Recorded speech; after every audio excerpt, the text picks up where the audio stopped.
Olá, pessoal. Sejam todos muito bem-vindos para mais um podcast do Espiritualistas e Apômetras. Nós hoje com um tema maravilhoso, mas antes deixa eu cumprimentar a minha parceira, Sol Reis. Oi, Sol, tudo bem? Oi, Richard, tudo ótimo. E contigo? Graças a Deus, tudo bem. Vamos conversar entre nós ou pode apresentar os convidados? Acho que seria legal, né? Se a gente apresenta. Você faz as honras de apresentá-los, por favor? Com certeza.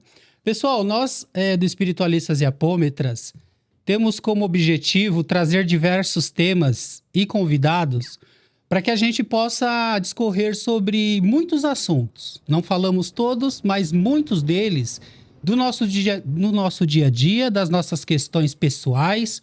E hoje o tema: como ser próspero na espiritualidade e financeiramente. Como a gente consegue unir sem tabus, tendo um equilíbrio entre estas questões. Para nós conversarmos hoje sobre isso, além da Sol Reis, nós temos aqui Rose Lopes. Tudo bem, Rose? Tudo bem, Richard, e você? É um prazer estar aqui com vocês.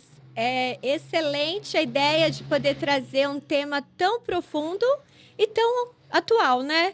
O dia a dia, como ser próspero espiritualmente e financeiramente. É uma luta, mas a gente vai desenrolar. Bora lá. Obrigada, Richard. Imagina, eu que agradeço, Rose. Também conosco, Adilson Ribeiro. E aí, Adilson? Olá, Richard, tudo bem? Tudo bem. Eu acho assim, é um tema bem gostoso de se debater. Porque, legal.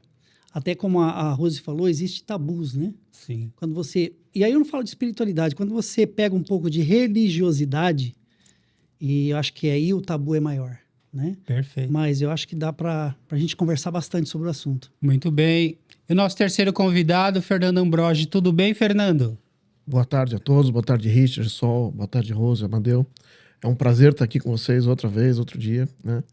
Então aí, vamos, que eu puder contribuir com o tema de prosperidade financeira, espiritual, pode contar comigo aqui. Muito bem, Fernando, gratidão. Sol, então, temos nossos convidados.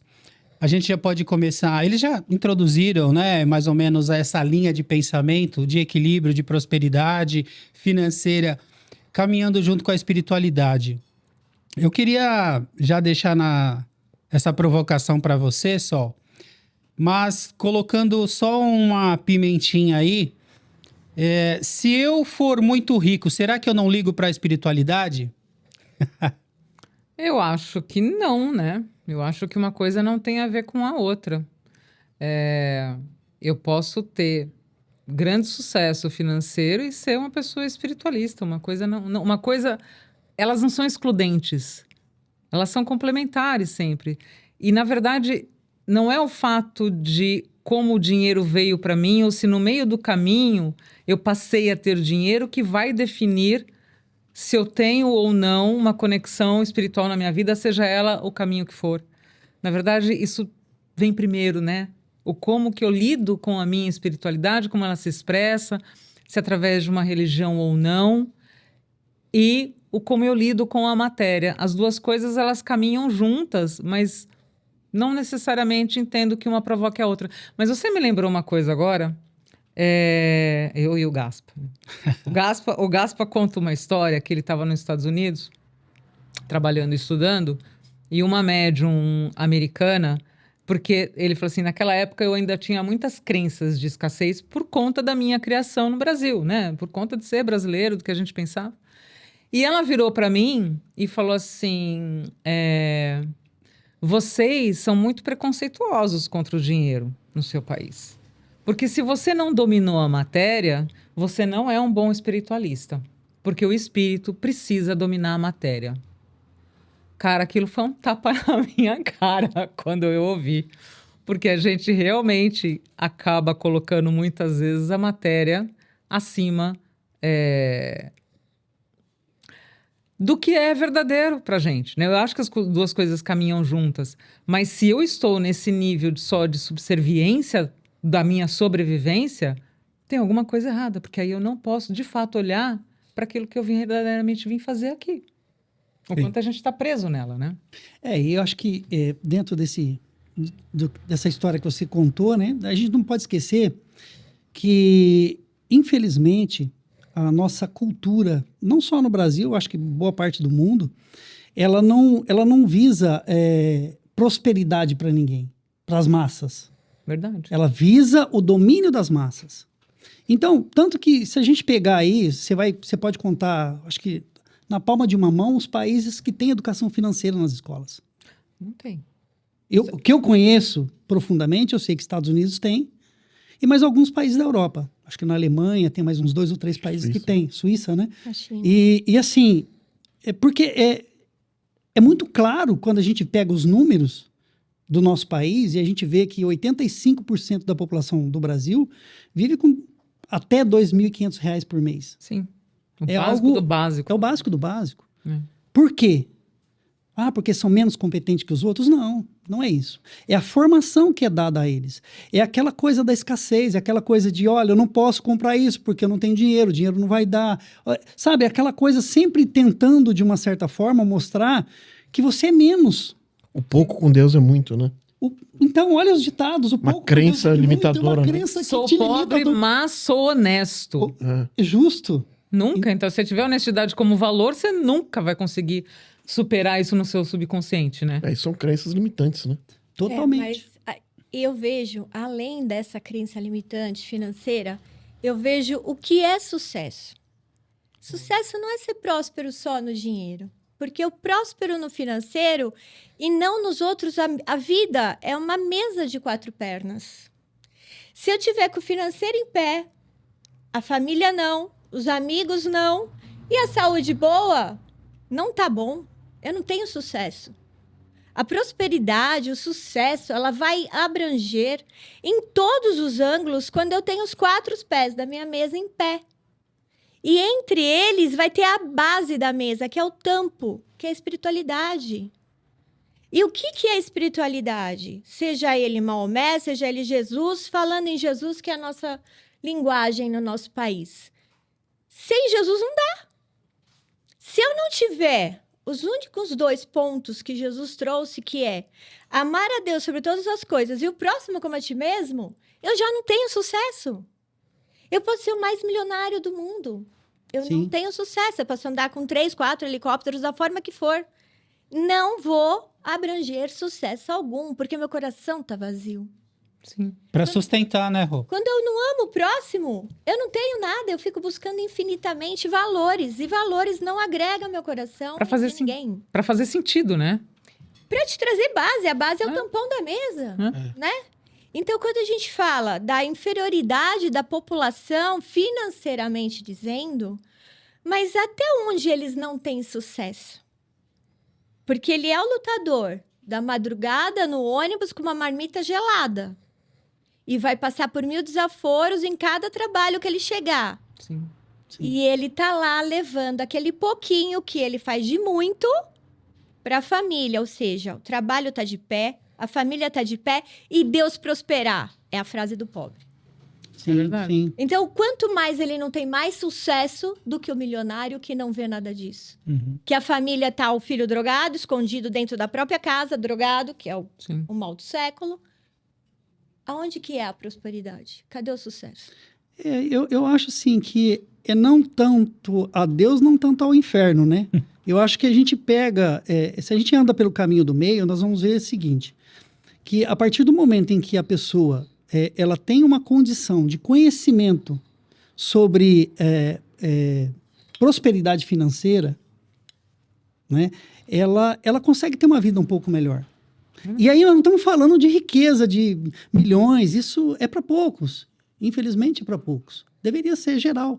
Porque se somos todos centelhas divinas, né? Nascidos de um único Deus. E aí, como você disse bem, não importa a sua crença, não importa aquilo que você acredita enquanto religiosidade. Mas se você se entende como centelha divina, então, quando Deus cria tudo, e é isso eu acho fantástico, que é quando você olha para a natureza e você vê tudo que Deus criou e colocou nesse planeta, é algo fantástico. Mas tem um detalhe importante. Tudo aquilo que existe entre nós, que não foi Deus que criou, nasceu da mente de alguém. De um co-criador com Deus. Essa é a parte centelha divina. né? Porque eu sou co-criador com ele. Ele me deu capacidade para criar essas coisas. Então nós vemos um carro, nós vemos tanta coisa, tanta tecnologia hoje que nasceu da mente de alguém. Então, e uma coisa que eu acredito muito é, se você é capaz de fazer, eu também sou. Exatamente. Princípio da PNL. Isso. Né? Porque é real. Agora, o quanto de energia eu vou colocar para fazer determinada coisa, né? E aí, assim, pegando a parte espiritual da coisa, eu acho que quando você coloca os dois para caminhar, e quando você entende que é co-criador com Deus, que você tem essa força interior, você vai andar tanto no lado material quanto no lado espiritual. E não importa onde você consiga chegar em termos de valores financeiros. Mas se você cresce o seu valor espiritual e se você entende que é co-criador com Deus, a sua vida material ela vai andar. Não tem como não andar. É consequência, né? É consequência, justo, é consequência do entendimento de algo que é o princípio de tudo. Como ela disse, né? A gente não vive sem essa espiritualidade superior. Fala Nós um pouquinho de dependemos você. Você é empresário, né, Adilson? Sim. Fala para nós, então, a sua questão espiritual, se você está bem realizado, e a questão de empresariado, de empreendedor. Então, é assim, espiritualmente, eu já estou dentro vamos dizer assim, nessa caminhada espiritual há muitos e muitos anos, né? Eu fiquei muitos anos na federação, aprendi muito lá na Federação Espírita do Estado de São Paulo. Hoje, a gente é do colegiado de guardiões, hoje eu não sou taxado em nenhuma religião. Eu falo taxado porque, assim, eu entendi em determinado momento que para mim ter vínculo com Deus, eu não preciso seguir uma religião. Eu acho que eu tenho que seguir os princípios daquilo que Cristo deixou para nós, né? E ela disse muito bem tudo isso. Então, eu venho militando nessa área. Só que, como a maioria dos brasileiros, eu não tinha essa educação financeira. Então, eu apanhei muito da vida. Trabalhei muito, ralei, como ela disse, marmita, sabe? Essas coisas todas eu passei. Porque eu venho de uma família pobre, né? E, assim, eu fui crescendo quando eu comecei a entender justamente essa questão. Poxa vida, se ele consegue, por que eu não consigo? Eu consigo. E aí eu fui estudar um pouco principalmente de entender o que é o dinheiro, essa energia. Porque a gente não pode esquecer, como tudo que existe no planeta, o dinheiro é uma energia que eu posso controlar. Eu posso controlar, né? Então tem um princípio que eu aprendi, que é o princípio 70, 20, 10. Então é assim, independente do que você ganhe, não importa se é 1 milhão, se é 1.000, se é 500 reais. Se você aplicar esse princípio do 70, 20, 10, não tem como você dar errado na vida. Por quê? 70% é o que vai te manter, que vai manter sua casa, sua família. 20% é o seu futuro, que você tem que ter. E 10% é a contribuição que você vai dar para o mundo que está à sua volta. Porque é injusto você ver o sofrimento do outro e não fazer nada. Sim. E eu não consigo enxergar isso. Eu tenho que separar uma parte daquilo que Deus me ajudou a ter para ajudar, entendeu? Para entender que nem todos estão preparados para viver de uma forma abundante ainda. Então eu tenho que usar aquilo que Deus me deu em termos de condições de chegar onde eu cheguei e dividir isso. Isso é empatia. Se a gente não tiver empatia na vida, Sim. entendeu? Não tem sentido. Não tem sentido. Tem sucesso. E nessa questão de empresariado, hoje você tem um equilíbrio, então, no seu dia a dia? Então, é assim... Você está no melhor momento. Eu acho que o melhor momento está por vir. Que bom. Está por vir. Legal. É assim, eu fui funcionário público durante 30 anos, né? Eu tenho uma empresa de segurança, tenho essa empresa na área de segurança, mas, na verdade, eu estou começando um negócio novo, numa outra área, com uma pessoa que eu adoro, um grande amigo meu, que me deu essa oportunidade. E a gente está começando um negócio novo, que eu acredito muito. Agora, independente disso, eu penso assim, que faça o que você fizer. Se você fizer com dedicação, se você vestir a camisa, entendeu? E realmente se entregar àquilo que você está fazendo, não tem como dar errado. A vida só dá errado quando você não age certo. Sim. A gente não Não tem também uma permissão interna que a gente precisa se dar? Diz que a gente não muda porque a gente sofre, a gente muda quando a gente cansa de sofrer. Quando a gente tem esses parâmetros internos de sou pobre, mas sou honesto, porque a gente foi criado, a gente é moldado desde criança, né? Você estava falando da educação financeira, a gente teve um projeto, eu não vou lembrar os autores, nem de quem propôs e nem de quem contrapôs. Eu lembro da entrevista da pessoa que contrapôs. Um projeto, se não me engano, em São Paulo, para a disciplina de educação financeira na escola. E se eu não me engano, a deputada estadual deu uma entrevista absolutamente, radicalmente contra. Ela achava um absurdo ter educação financeira na escola. Então, de quem que é esse interesse de você manter? Enquanto a gente não tem a condição, efetivamente, de trazer essas pessoas, desde pequenas, para esse lugar de entendimento de como você pode administrar a sua vida. Duas coisas que eu acho, inclusive, não só dinheiro, como saúde também, né? Coisas do dia a dia, práticas da vida.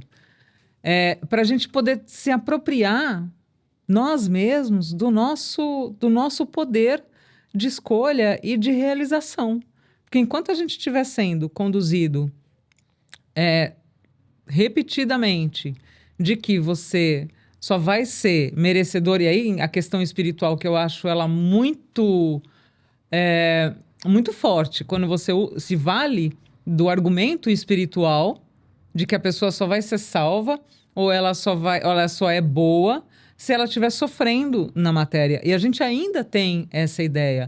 É muito complicado tirar as pessoas desse lugar. Enquanto a gente não consegue tirar, como é que a gente faz? É a implantação do karma obrigatório, né? Pois é. Não precisa nem de implante, né? Não precisa.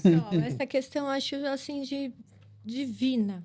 Por quê? Porque a gente tem uma sociedade na América Latina, não falando só de Brasil, que é induzida a pensar assim. Desde criança, se você tem a possibilidade de estudar num colégio particular, com uma outra visão sociocultural e política, você consegue abrir a mente. Você falou, eu vim de uma família pobre, mas que quando você amadureceu, você escolheu estudar, né? Agora, quando você vai para a rebarba do país todo, e falando em Zona Leste, em Zona Norte, Zona Sul, Zona Oeste, não importa, de São Paulo, que é a maior capital das Américas. Você não tem essa estrutura. Você pega a molecada de 15 anos sem saber escrever. Sem saber fazer conta direito, ela não né? sabe pôr o nome dela no papel. Mas como é que ela chegou na 5ª série sem saber? Entende? Então, né? aí você vê... eu fui fazer uma 2ª, 3ª faculdade e eu fiquei indignada, não tinha paciência. Porque eles não sabem escrever na faculdade. Fala um pouquinho do que você faz, ou também. Bom, hoje eu sou terapeuta também, né? Eu tenho um plano A e o terapeuta é um plano B. Quando você chega na vida que você já escolheu o que quer, a vida andou com muita dificuldade. Eu não vim de uma família simples, não. Eu tive um bom berço, assim, tanto financeiro quanto educação, moral, religiosidade, muita religiosidade. Mas eu sempre busquei muito devido à vida, que a vida me trouxe, com as dores e alegrias. Eu escolhi o caminho de abrir a mente, sempre, desde muito nova. Então, eu sou católica, sou ministra de Eucaristia. Então, assim, eu sou envolvida na Igreja Católica mesmo, vou à missa praticamente todos os dias. Mas eu não paro aí. A minha resposta não está só em eu seguir um dogma católico. Não. Eu respeito, eu sigo as regras dentro da situação religiosa, ok? Mas a minha mente não fecha nisso. Tanto que eu tô aqui com vocês, que é um grupo espiritualista total, e é onde eu me enquadro, onde eu me encontro, né? Porque a vida é muito mais do que dogmas. E Jesus diz tanto isso. Se estão ali falando de mim, não estão fazendo mal. Então, por que eu tenho que ser ou católico, ou espírita, ou evangélico, sei lá qual? Se rotular, né? Não tem nome. Tem aonde eu tô bem, né? O que me acrescenta. Aí você olha para a sociedade, ela não tem essa visão, ela não consegue ter. Mas também, você vai na alimentação que faz o cérebro da pessoa funcionar. É farinha versus farinha. Exatamente. Entende? Então, quanto mais farinha eu tenho, menos cérebro eu tenho raciocinando. Isso é comprovado. Então, eu não tenho vitamina D, que deveria ser dado no posto de saúde, e diz que não pode tomar sol. Então, assim, é tudo uma forma de te jogar numa boca de esgoto, literalmente. É um gado, né? Sabe? Eu não quero nem usar nenhum, nem outro, porque daqui a pouco vai falar que é isso ou que é aquilo. Mas não é a questão é o É o condicionamento, da né? situação. Abre um portal para todo mundo passar e pensar igual e viver doente igual. Aí a gente tem uma indústria de remédios farmacêuticos absurda, Sim. né? Que tem 5 farmácias em cada quarteirão. Por quê? Entende? É porque dá dinheiro. Então, porque dá dinheiro, eu tenho que adoecer as pessoas. Quando eu adoeço física, eu adoeço a mente. Eu adoeço a mente, eu não chego na espiritualidade. Sim. Porque eu não tenho força. Sabe? A Cê- vida cansa. Você não sai da segunda camada de Maslow, aproveitando aqui. Você fica ali por aí. preso, né? Aí, o que É 2, né? É 2. O que me tirou de dores muito forte, porque, assim, lapidando, só dando uma pincelada, eu perdi minha família de uma violência muito forte, né? Muito difícil. E eu escolhi, nessa dor, buscar mais Jesus, que eu já vinha desde muito pequenininha. E com a visão espiritualista, porque se eu fosse ver de uma forma fechada, eu tinha enlouquecido, porque eu perdi minha família inteira de uma vez só. Nossa. De repente eu tava no mundo aí, esse mundo bom, né? Aí vamos ou não vamos? Ok, mas como? Ao próximo. Eu sempre fui muito disposta a ajudar o outro, mas nunca encheu meu coração. Onde foi encher meu coração? Com quem tava num túnel escuro como eu tava. Eu não usava droga, nunca usei, nunca bebi, não gosto de nada, mas o usuário de droga, a pessoa, o rapaz que tá no chão, ele tá num túnel escuro. A dor, né? É a dor de 1000 perdas. Sim. E eu me identificava com aquilo. Falei, caramba, eu conheço a luz do fim do túnel. Ele não. Eu vou chegar nesse fim de túnel, eu tenho que arrastar ele para lá também. Bom, síndrome de Deus. Você vai levar o mundo para a luz. Jornada do herói, né? Não é?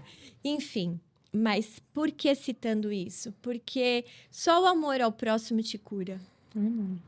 Mas como raciocinar isso? Com a sociedade que é induzida a viver hoje. Sim, com certeza. Você falou de alimentação, né? Eu queria ouvir um pouquinho o Fernando, que trabalha com naturopatia, né, Fê? E trabalha muito essa questão da alimentação, né? Com seus clientes também. Sim. Hoje o que eu vejo é que a indústria alimentícia, ela proporciona tudo, menos saúde, né? Então, é um ciclo, a indústria alimentícia e a farmacêutica. Sim. Um trabalha para te adoecer e outro trabalha para te manter doente, né? Então, assim, tem vários problemas que são facilmente solucionados e que as pessoas estão não só morrendo, como sofrendo a vida inteira. Uma série de problemas, como, por exemplo, a diabetes, né? É fácil de você, pela naturopatia, é fácil de você resolver o problema da diabetes. A pessoa vive bem, sem medicamentos, pro resto da vida, e com uma saúde perfeita. Tem que ser meio radical? Tem. Então, talvez tenha que ser radical, né? Mas o que é ser radical? É para viver bem, né? Então, assim, você falou da vitamina D, né? Existe uma heliofobia enorme. As pessoas têm medo de tomar sol. As pessoas têm medo de comer a gordura. Existe, sabe, não consegue identificar com a gordura de uma carne, e uma gordura de um biscoito recheado, aquela gordura trans. Não tudo é classificado como gordura, então não vamos comer. O medo do sol, né? Se você mantém a vitamina D baixa num país tropical como a gente, que tem sol praticamente o ano inteiro, e as pessoas não suplementam, né? Quando chega um paciente na minha clínica, que eu vou ver a vitamina D dela, geralmente 90% está baixo, né? Até para quem suplementa, né? Porque tem que suplementar da forma correta. E aí a gente trabalha para aumentar essa vitamina D, e seria tão mais fácil se ela pegasse 15, 20, dependendo da cor da pele, claro, né? 15, 20 minutos de sol do meio-dia sem protetor solar, né? E os protetores solares tudo com parabeno, que ataca a tireoide, que tem uma série de problemas e que ninguém fala, né? O problema é o sol. Mas espera aí, se você for analisar quanto tempo tem o mundo E quanto tempo tem um protetor solar? Entendeu? As pessoas viviam até então sem protetor solar, né? Ou você acha que o pescador que está lá embaixo do sol pescando todo dia, ele usa protetor solar? Fator 50, Os 80. carteiros, todos os carteiros. Eles usam. Não, mas... Obrigados ao... Então, agora, né? Se a gente está falando da história, na história da né? Então, assim, é claro que tudo é o equilíbrio. Ninguém está aqui falando para ficar o dia inteiro no sol, entendeu? Mas também fugir do sol como se fosse o pior dos inimigos. Né? Então, assim, tudo hoje, a indústria toda contribui para que te mantenha doente, e justamente quando você está doente, a prosperidade fica muito mais difícil de se alcançar. O sucesso, né? Que sucesso para mim, eu vejo assim, ser feliz com aquilo que você tem, né? Eu conquistei aquilo, então vou ser feliz com aquilo, né? Quando você está doente, você jogou tudo isso por água abaixo. Né? Estamos falando da questão da prosperidade, né? Mas, como você trouxe, né, dessa questão da pessoa trabalhar diariamente, ter que sair de madrugada, dar conta e chegar no fim da tarde ou né, tarde da noite, vamos dizer assim, ela não tem tempo para investir nela, né? Não.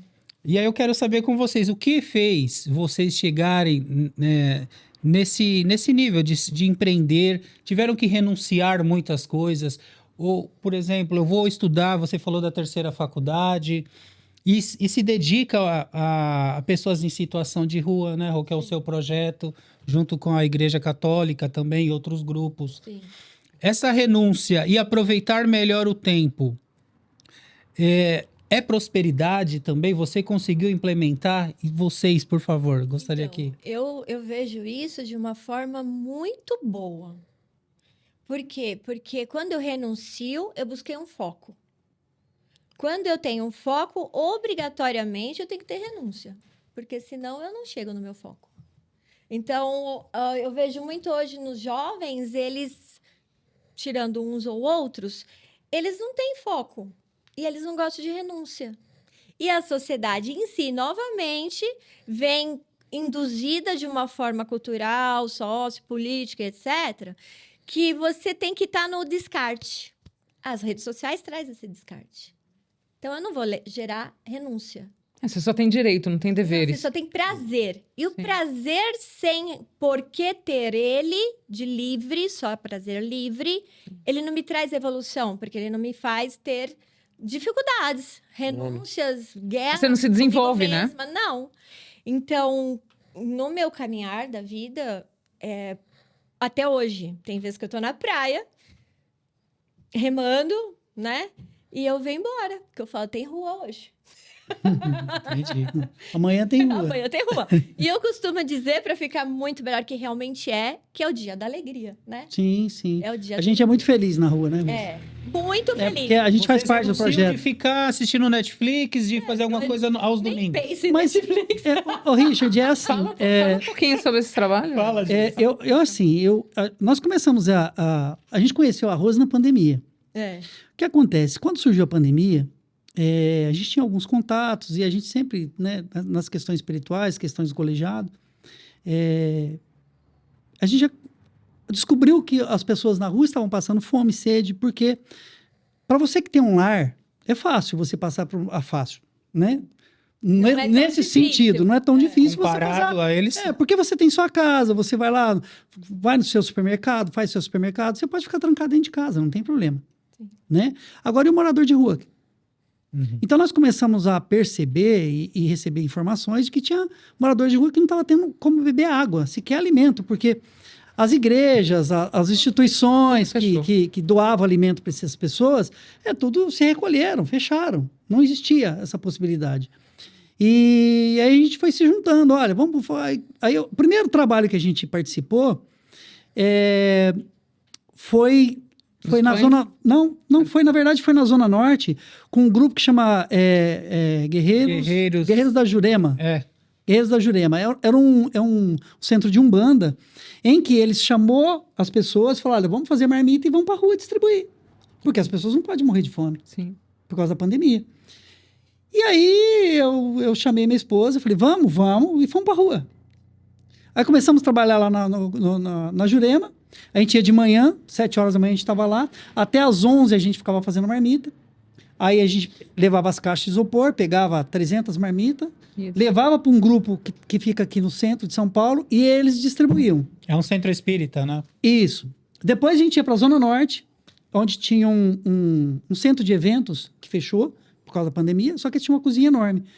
E lá a gente ficava à tarde fazendo marmita até 6 horas da tarde, para entregar para o pessoal da noite. E aí eu levava mais 300 para o centro, para o pessoal distribuir. E assim foi, na pandemia, durante a pandemia toda. E aí a gente descobriu que tinha esse trabalho que a Rose fazia, através de um amigo nosso em São Caetano. Em comum. E a gente acabou conhecendo ela. E aí surgiu também a cozinha do Heliópolis, porque a gente arrecadava dinheiro era numa terceira via, porque tinha a via de Moema, tinha a via lá da Zona Norte, e a gente criou uma terceira via, que era ali no Heliópolis, porque tinha muita gente passando necessidade dentro do Heliópolis. E aí a gente conheceu algumas pessoas, falava, vamos fazer o quê? Vamos começamos a arrecadar dinheiro, e a gente ia no Bom Prato e comprava 300, 500 marmitas todo dia. E distribuía ali no Heliópolis. Que legal. E aí a gente conheceu um pessoal de dentro do Heliópolis que tinha um espaço. E a gente resolveu criar a cozinha do Heliópolis, junto com o Edson, junto com o Renatinho, com o pessoal do próprio Heliópolis. E a gente apoiou esse projeto de criar a cozinha. A cozinha hoje, na verdade, existem 2 cozinhas hoje dentro do Heliópolis. Ainda tinha desculpa te cortar, concomitantemente, ainda tinha a frente dos guardiões do colegiado, né? Que era a distribuição de pães e de bolos, né? Isso, porque esse projeto veio depois. Tá. Porque assim, quando a gente começou a trabalhar, eu vi muito potencial de pessoas porque como eu sou coordenador do colegiado, então a gente tem o nosso grupo lá. E esse grupo tem 140 pessoas. Só. E eles viram, porque a gente começou a postar fotos daquilo que a gente estava fazendo, e muitas pessoas entraram em contato comigo querendo ajudar. E aí eu, conversando com a minha esposa, eu falei para ela, e se esse pessoal fizesse bolo para a gente levar lá para o centro de São Paulo? E aí eu comecei a convocar boleiras. Pessoal, você não quer fazer bolo? A gente dá um jeito de recolher. Eu sei que, assim, no começo, a gente tinha 50 boleiras fazendo. Era muito bom. Eu era e uma aí delas. eu tinha pessoas que recolhiam na Zona Norte, na Zona Sul, na Zona Leste, no ABC. No ABC eu recolho até hoje. Eu ainda continuo com as minhas boleiras do ABC. Meu sobrinho que recolhe. Hoje, inclusive, ele foi recolher. E aí, assim, esse projeto foi crescendo. Foi crescendo, muita gente. E aí a gente se juntou à Rose e começamos a fazer o projeto dela de domingo. Durante a pandemia. Eu faço há 15 anos. Né? De morador de rua eu tenho há 20. Mas o nosso trabalho é 15 anos. Nesses 15 anos já tinha umas 5 mil pessoas da rua. Com o apoio da Missão Belém, que é onde a gente direciona. E eu fazia aniversário, não faço, né? Tô viva. E aí eu fazia o quê? Porque agora nem me preocupo mais, tem bolo todo domingo. Tem. Eu pedia de presente para todo mundo um bolo cortado. Porque, coitados, a coisa é muito triste, né? Só quem tá lá sabe a realidade da coisa. E aí o povo me dava bolo, eu enchia meu carro de bexiga em cima e cantava parabéns para mim com eles na rua com o bolo. E era uma alegria incrível. Falava assim, Jesus, eu queria tanto ter bolo todo dia para levar. Aí chego eu no Ronaldo a milhão, porque o Covid... Você jogou pro universo. Sim, e o Covid foi muito horrível. Ele se jogava no chão, nos meus pés, pedindo água. Nossa. Porque quando parou, eu fui um dos poucos grupos que continuou no mesmo dia. Parou dia 18 de março, o Ronaldo, que é o mesmo do bolo, que a gente se conheceu, me ligou e falou, Rô, eu vou fechar o restaurante, mas meus funcionários vão continuar. Se eu fizer as marmitas, você entrega? Caramba, olha que legal. Eu só chorava. Eu não conseguia parar de chorar. Que renúncia, né? Nossa, Nós estamos falando de renúncia aqui, o que ele fez. E os funcionários dele, hein? Ele estava pagando os funcionários. Não, mas mesmo assim, um medo, né? O medo, sim. Do que era novo, ninguém sabia. Sim, mas isso é um exercício de abundância. Isso é prosperidade. Isso é um exercício de prosperidade.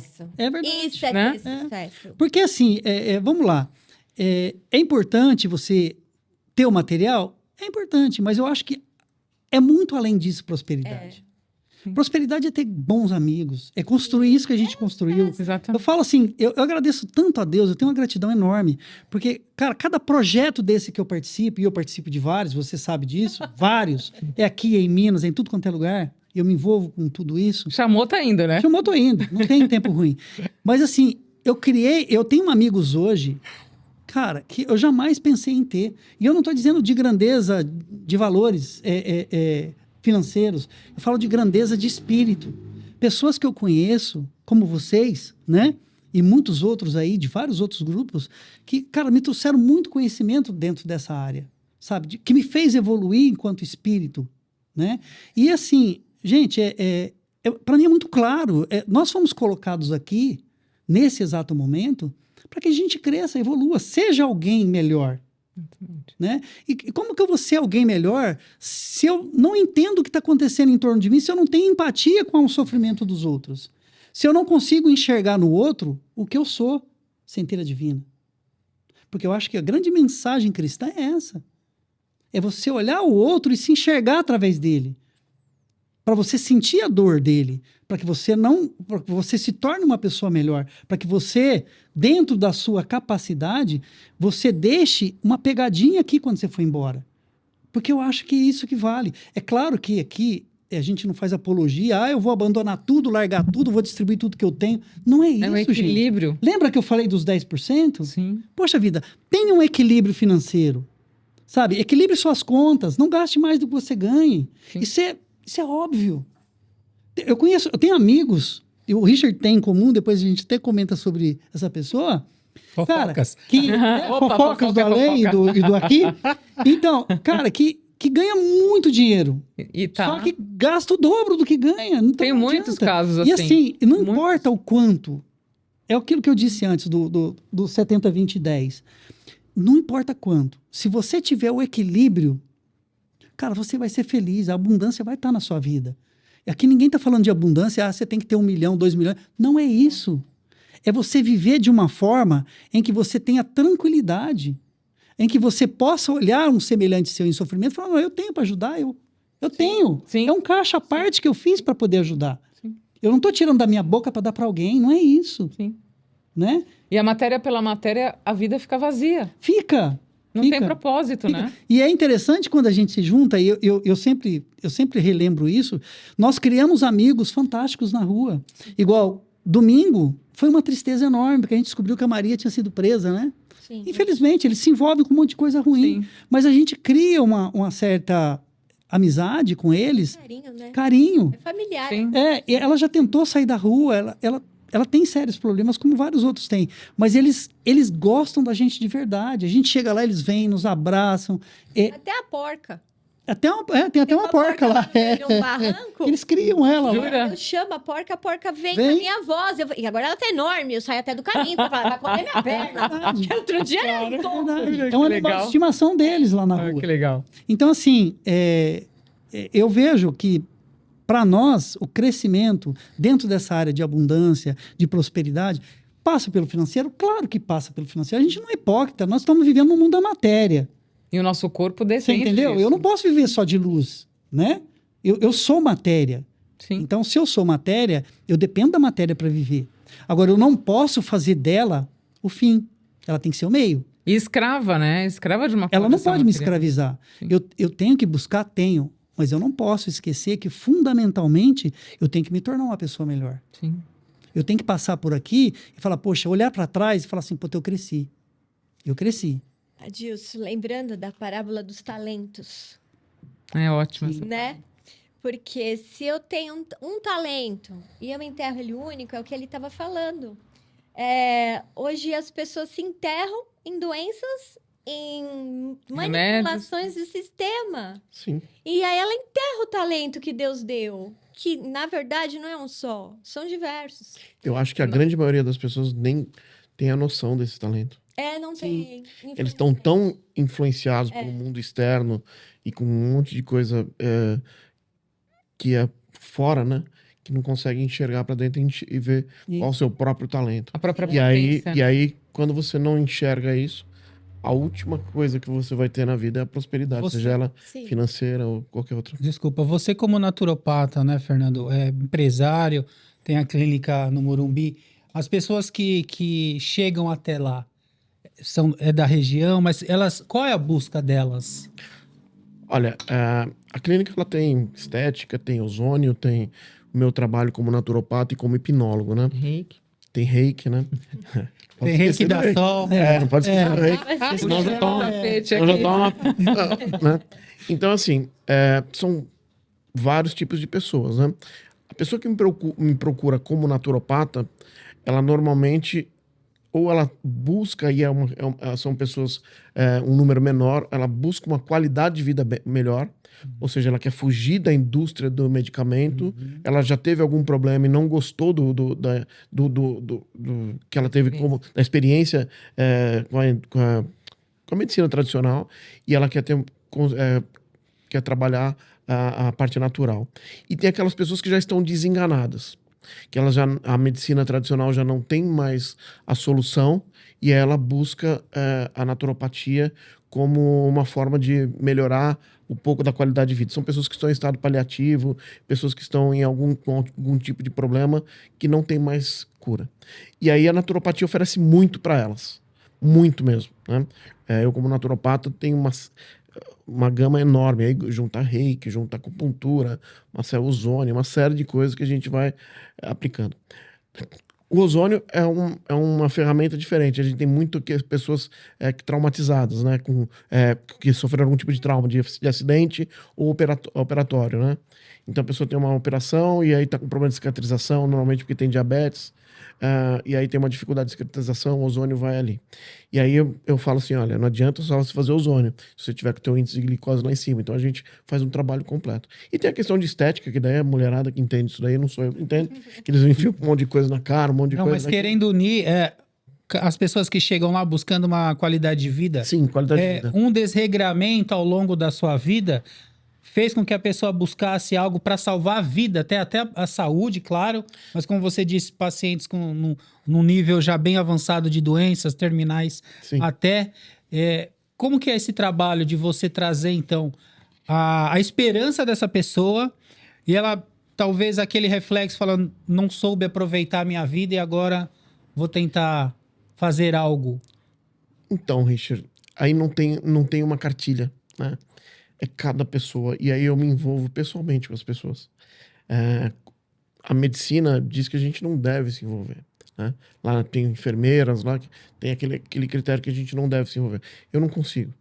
Então, assim, eu acabo me envolvendo pessoalmente. Você acolhe, né? Como pessoas, a Rô tá falando. Exatamente. Como o Cadil. Então, assim, eu vejo que aquela pessoa tem alguma dificuldade, alguma coisa. Eu procuro cercar de tudo quanto é forma que vai além da naturopatia, da hipnose, né? Para poder apresentar uma solução. Desde que a pessoa queira, né? Legal. Tem pessoas que preferem, que acabam se entregando mesmo, né? E tem outras que não, que estão lutando pela vida, né? Só tô até emocionado aqui, né, também, porque o Fernando, você sabe, né? Uhum. Ele tratou a dona Angelita, minha sogra, né? Ela já fez a cirurgia e tal. E o acolhimento, você também tratou dela, é muito, assim, especial mesmo, né? E esse acolhimento amoroso, com humanização, ele faz toda a diferença. Faz. Porque é mais do que o corpo. A doença em cura. E o que eu vejo, muitos pacientes que chegam para mim, às vezes o médico ele tem a solução do problema, mas o que ele fala, a forma que ele fala e o conteúdo que ele fala acaba com a pessoa. O médico ele tem uma autoridade de fazer a pessoa viver ou de fazer ela morrer. Não é pelo remédio que ele tem na mão, não é pela receita que ele dá, é pela palavra dele. Sim. Entendeu? Então, eu vejo situações que as pessoas estão desenganadas. Eu falo, peraí, o teu problema não é esse. A gente vai encontrar uma forma. Mesmo que você não tenha forma, mas você nutre aquela pessoa de esperança, né? Eu acho que... Isso faz ela se recuperar. É impressionante isso que você fala com relação à palavra, né? E muitas vezes, e eu acho que todos já passaram por isso, a palavra, ela destrói o emocional da pessoa. Destrói ou constrói, triste, né? Isso. É muito triste, porque assim, em todas as situações, às vezes, quem está usando a palavra, às vezes tem esse hábito, e às vezes para ela é natural. Sim. Mas às vezes para quem está ouvindo, não. Dói demais. Sim. Tem machuca. E a pessoa que fala não tem noção do impacto, né? Não tem noção do impacto que ela causa no emocional do outro. E, cara, eu tenho, assim, alguns exemplos, até ligado à questão da prosperidade, questão da educação, que a gente, de uma certa forma, recebeu e muitas vezes dá. Tem um caso específico de uma pessoa que eu conheço e que disse... assim, eu acho que é algo muito duro, né? Você criar um filho e dentro da dificuldade da criança, às vezes, de aprender, porque tem isso. Sim, infelizmente tem. Sim. E você taxar o seu filho de burro. Isso é terrível. Cara, você destruiu a vida do seu filho. Você causa um trauma. Por quê? Porque você... não. olha, eu falo para cada pai que estava assistindo a gente, pai, mãe, cuidado com o que você fala pro seu filho. Cuidado como você chama a atenção do seu filho. Seu filho é um bem muito precioso. E, assim, é uma responsabilidade que Deus colocou na sua vida. Para que você dê um norte, para que você mostre para ele qual é o caminho correto a ser seguido. E quando você chama um filho de burro, quando você chama ele que ele não é capaz disso, não é capaz daquilo, você é a pessoa mais importante na vida dele. Se você falou, você criou dentro dessa criança uma limitação enorme. Tá programando a Você mente tá dele, né? programando. PNL, né? Criança é um PNL, livro claro. aberto, é um livro ali para ser escrito. E ela vai ser escrita justamente pelas pessoas que estão próximos. Como que você quer que alguém atinja alguma coisa boa na vida se você está plantando só sementes ruins, só coisa daninha? Porque a gente é aberto emocionalmente para as pessoas que a gente ama. Então você não se defende. Se a pessoa não. falou, O que você está verdade. falando, uma Resistência verdade. baixa, né? Você vai esperando o melhor. você não se né? defende daquilo. Cara, o que você está falando, Amadeu, é tão importante porque basta uma vez bem falado que você prejudica a vida daquela criança. Eu E da percebo mesma isso em forma que hipnose. você eleva uma pessoa assim. Mas continuando no rebaixando, a razão de tanto usuário de droga é voltado à A infância. esse tipo de situação, A verdade. infância. A estupro, a desordens emocionais, vários casos o desequilíbrio. E falar, porque não tem família? Não. Às vezes a própria família, uma grande parte das vezes, é a queda do jovem para o uso de droga. O pouco que eu fiz de rua, você percebe exatamente isso. Sim, E eu falo para as percebe. pessoas não surgem do nada na rua. Não. Elas têm uma Não. história. Tem uma história. Pra Elas chegar tiveram lá, uma família, uma casa, ela não surge ali do nada, né? Elas não são filhas de chocadeira. Sim. Isso é uma surgir. frase muito comum. Não tem ninguém, não tem família. Tem. Tem. Quando eu fiz minha pós, foi até na Unifesp. Por algumas vezes eu questionava isso, porque eu tenho experiência de chão. Eu até já dormi na rua como experiência, para conhecer essa vivência. O quanto é difícil. Quando você tá na rua, eu dava coberta, como dou até hoje, e eu falava, dei uma coberta, vou dormir em paz. Uma assim, né? Diversas. Mas uma para cada um. Sim. Aí, dormindo no chão, eu vi, caramba, nem se tiver 3. Não aquece. Não é suficiente. Não aquece. Então, quando ele chega no chão, ele já tem 10, 15 anos de uma tortura em droga. Quando não, 20, porque hoje começa a usar muito cedo. Então, essa criança ferida, que é familiarmente que acontece, é o proposto usuário de álcool, que é uma droga, Sim. liberada porque paga imposto, Sim. né? Que dá um retorno imenso para o governo Tem uma e indústria etc. por trás. Indústria. Sim. E isso faz com que ele vá para as... Ui, agora ele me briga. Vai para as outras drogas, entende? Sim. É Então, que o isso nosso é bem diretor é legal. bravo, viu? É, ele tá bronca, eu mexo aqui. Mas, Sol, Rose, Adilson, Fernando, a gente tá caminhando, infelizmente, né, para o final. Mas já?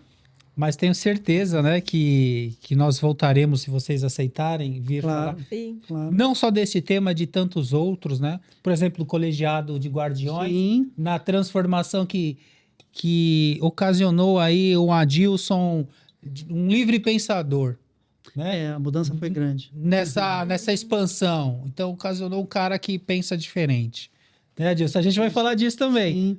Podemos deixar para um próximo, mas pode falar Podemos. se quiser. Não, na verdade, assim, eu não queria que terminasse esse podcast antes da gente citasse algo que eu acho que é fundamental. Por favor. Quando a gente fala de prosperidade, espiritualidade e tudo isso.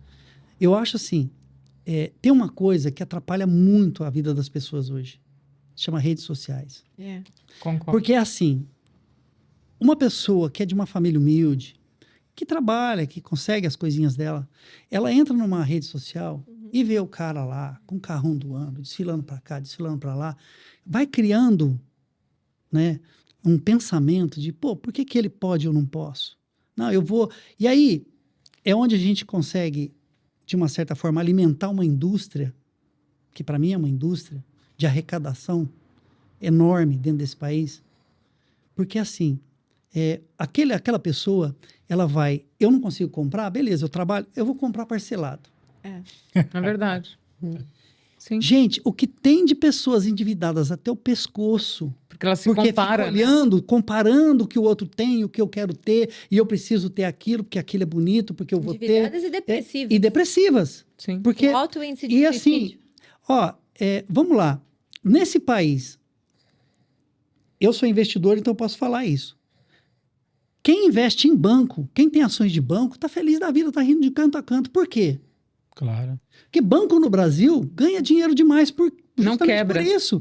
Porque eu quero antecipar a minha É felicidade. o maior fiador de todos, Né? né? Só que é uma felicidade que, por exemplo, você compra um carro novo hoje, durante 2 meses você tá feliz. No 3º mês você tá desesperado para comprar o que o cara mostrou no Instagram ou que o vizinho comprou. Você já não tá mais feliz com aquele carro. Sim. Então, gente, isso É a matéria pela matéria. é a matéria pela É matéria. vazio.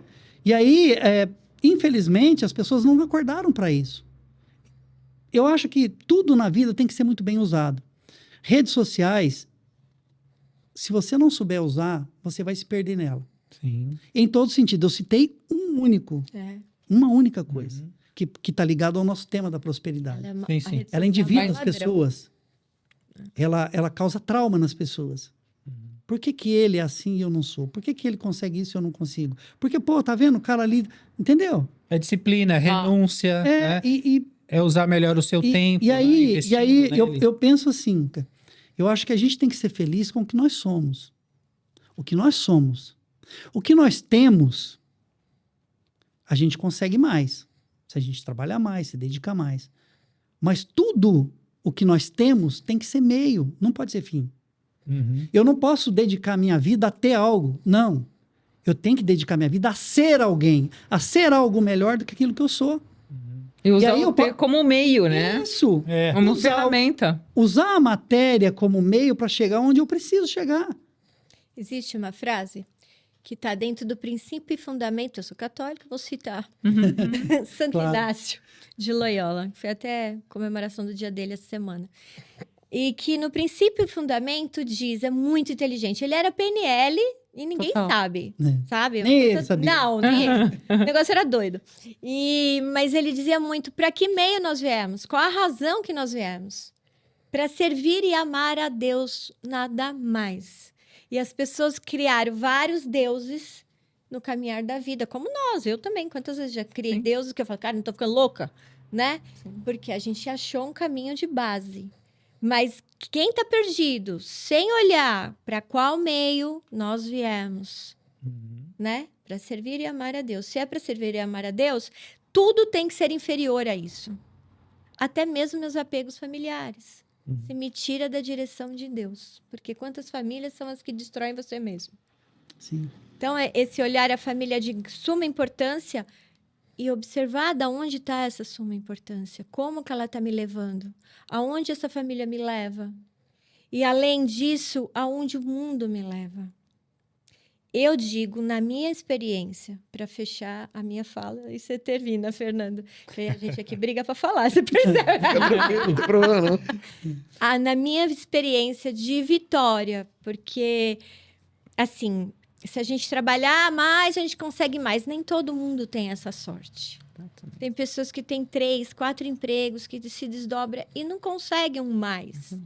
E dentro do poder divino, da glória de Deus, que Ele sabe de todas as coisas, pessoas, crianças que nascem com câncer e etc., somente Deus sabe de todas as coisas. Sem Ele não dá. Seja lá da forma que for. Eu só estou aqui porque a minha busca foi Jesus no pobre. Quem é pobre? O que está no chão. Porque eu sempre dou essa preferência. Quem está embaixo de um teto está muito melhor do que quem está no chão. Concordo. Então, quantas vezes eu cheguei lá muito mais destruída sentimentalmente do que o irmão que estava no chão, que me fez sorrir e falou para mim, posso te fazer uma oração? Eu, irmão, por favor, me ajuda, hoje eu estou muito mal, uma tristeza profunda. E assim foi, sabe? Então, sem Ele, que é nosso Senhor Jesus Cristo, não importa a língua que você siga, de espiritualidade, religiosidade, não importa. Busque esse amor e dê esse amor ao outro. Aí você encontra a prosperidade. Fernando, prosperidade para você? Eu acho que a prosperidade é um estado de espírito, né? Você tá bem consigo mesmo, né? Eu só vou discordar de uma coisa que a Rose falou, que ela falou que prosperidade, falando agora de prosperidade financeira, que a gente falou até pouco, né? Que a gente vai ter quando a gente trabalha mais. Não. Eu acho que a prosperidade financeira a gente tem quando a gente trabalha menos e passa a pensar mais no dinheiro, Sim. tá? Eu faço um trabalho de hipnose para desbloquear gatilhos emocionais que travam a prosperidade das pessoas. Então, eu vejo muito isso em consultório clínico, na experiência que eu tenho com as pessoas que passam por esse processo comigo.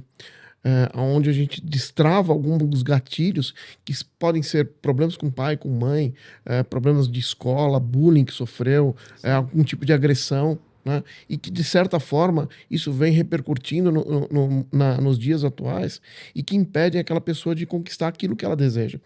E, na grande maioria das vezes, essas pessoas elas não têm a noção do que elas desejam.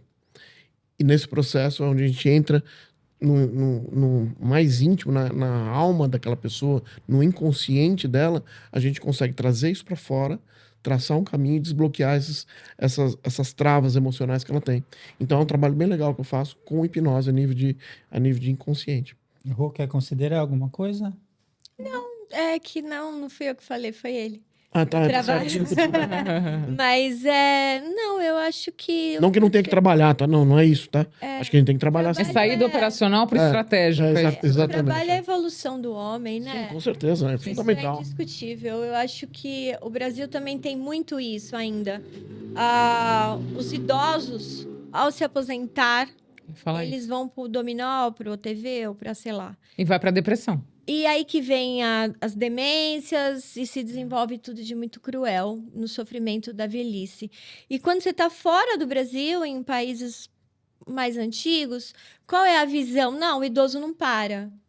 Ele está lá com 80 anos, trabalhando num balcão de alguma coisa que cabe ao espaço que ele consegue. Racional, inteligente, concluindo no mundo. Mas ele tá ativo, né? Tá ativo. Então, Adilson. trabalhar é a ordem. Sim. Com certeza. Só uma questão só, que o Adilson, ele falou muito rápido da questão de ter sido por 30 anos funcionário público, e você cria, né, Uma mente, né? Você educa a E sua você mente, quebrou isso, né, Sim. Adilson? Sim, É, sim. Mente de funcionário Porque, para mente assim, de empreendedor não é diferente, fácil. É diferente. É completamente. Diferente. Porque, assim, quando você é funcionário público, o seu pensamento é assim: minha vida está garantida. A estabilidade está só, garantida. né? é só eu manter isso aqui, E que tá tudo bem. daqui, sei lá quanto tempo, eu vou me aposentar e tá tudo certo. Minha vida tá e garantida. você nunca pensou assim. Mas eu nunca pensei assim. Porque eu acho assim que se você quer alguma coisa, você tem que arregaçar a manga e ir para cima. Né? Eu penso assim. E eu acho assim que, principalmente quando eu comecei a compreender dentro das questões espirituais, de que eu sou centelha divina, então é aquela coisa, eu acredito que eu sou muito mais que isso. Que eu posso muito mais que isso. Mas tudo na vida, né, e tem aquela questão do pensamento cria a sua realidade, mas ele cria a partir do momento que você regaça as mangas e vai para ação. Não é ficar pensando, eu vou conseguir isso, eu vou conseguir. Velho, você vai ficar ali pensando por muito tempo. É 10 inspiração e 90 transpiração. Isso. Você pode ter inspiração, você pode pensar, você pode vibrar, mas se você não botar a mão na massa, nada vai acontecer, meu amigo. Não vai. É verdade. Não vai. Tem uma frase que o meu sócio usa muito, e eu gosto porque eu também sempre usei. Fala pra nós aí. Ele fala o seguinte, Adotar. ele fala o seguinte, não, todos vocês conhecem, ela é tão, né, todo mundo conhece, eu acho que todo mundo que está ouvindo a gente também já conhece, que é, você só colhe o que você planta. Sim. Na natureza, você não vai plantar uma semente de abacaxi e colher um mamão. É. Então, velho, pensa no que você está plantando para sua vida. Pensa no que você está desejando e no que você está correndo atrás. E como você está. Porque eu falo para você, você sair do ponto A para o ponto B, financeiramente, atropelando as pessoas que passam pelo seu caminho, Tem preço. tem um preço alto. Muito bem. Então é assim, você pode chegar bem longe, fazendo a coisa certa, sendo honesto com todo mundo e sendo honesto consigo mesmo. eu acho que a maior virtude de um ser humano, a coisa que mais me alegra, que mais me deixa feliz, é eu poder deitar a cabeça no travesseiro e dormir tranquilo, sabendo que, de livre e espontânea vontade, eu não prejudiquei ninguém naquele dia. Pelo contrário, ajuda, né? Porque eu falo assim, que às vezes uma atitude sua pode vir a prejudicar alguém, mas você não fez por querer. Muitas vezes você, na nossa, vamos dizer assim, incompreensão Sim. da vida, às vezes a gente acaba atropelando. O erro faz parte. Mas, conscientemente, não dá pra ser Planejado, assim. né? Não dá. Pessoal, tá contigo. Nossa, muita coisa, né? Foi muito bom. E é... Assim, de tudo que a gente conversou, falando dessa questão da prosperidade, a gente ouviu aqui muito mais sobre 2 pontos. Educação e empatia com o outro. Sim. Né? A gente falou muito mais sobre a nossa humanidade do que sobre a matéria. Então, o quanto que a nossa capacidade co-criadora, o quanto nós permitimos que a nossa capacidade co-criadora para o bem se manifeste na nossa vida. Sim. E isso está na nossa mão, né? Na minha percepção, prosperidade é se eu puder efetivamente ter as ferramentas que eu preciso na matéria para realizar o propósito que o meu espírito tem para essa encarnação. Eu não estou afim de chegar com cobrança lá em cima, entendeu? Ou como diz o Marcos Leão, lá embaixo, né? Eu não estou afim. E eu acho que é isso. Eu acho que a gente precisa se permitir sair dessas amarras, dessa hipnose em que a gente foi criado. Dá trabalho? Dá. Mas vale a pena, né? Muito bem, gente. Que bom podermos mais uma vez trocar essa ideia, né? É muito importante para nós, com certeza, porque senão não estaríamos aqui. E a gente tenta proporcionar para vocês também reflexões e também aprender com vocês. Por isso eu sempre digo, comentem, digam as opiniões de vocês para que a gente fure essa bolha. Não fiquemos aqui somente nesse grupo ou nos demais convidados que participam, mas para que a gente saiba o que você acha, o que você está achando desse trabalho, né, do Instituto Espiritualistas e Apômetras, aprendendo com tantos exemplos, tantas experiências. E já peço também que compartilhem, deem um like para que a gente possa chegar mais em outras pessoas. Então, o Instituto Espiritualistas Apômetras, juntamente com tantos parceiros, tantos amigos, contamos então com você para nos ajudar a divulgar esse trabalho. E até logo, até breve. Muito obrigado, pessoal.